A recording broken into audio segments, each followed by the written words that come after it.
নমস্কার বন্ধুরা, আজকে বাজারে গিয়ে মাশরুম পেয়ে গেছি। আজকে আমি মাশরুম রান্না করব। দেখুন কি করে রান্না করি। প্রথমে এটাকে আমি পিস পিস করে কেটে নেব। মাশরুমটাকে আমি পিস পিস করে কেটে নিয়েছি। কেটে খুব সুন্দর করে ধোয়া হয়ে গেছে। এখানে আবার আমি দুটো আলু, দুটো পেঁয়াজ কুচিয়ে নিয়েছি। তেল গরম হয়ে গেছে, এবার আলুটা ছেড়ে দেবো।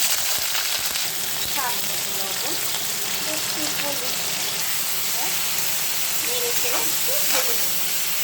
হালকা ভাজা হয়ে গেছে, এবার আমি মাশরুম দিয়ে দিই।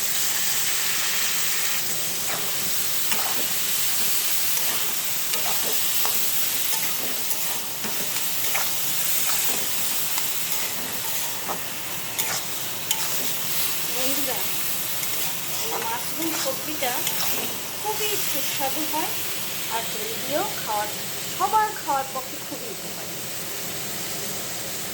এবার একটু কাঁচা লঙ্কা বাটা, রসুন বাটা আমি দিয়ে দিচ্ছি। মেয়ে দই খাবে, দই বের করেছি ফ্রিজ থেকে। এবার মাশরুমটা দিতে হয়ে গেছে, একদম শুকনো শুকনো করে ভাজা ভাজা করে। খুব সহজেই রান্না, আর খেতে তো খুবই সুস্বাদু হয়।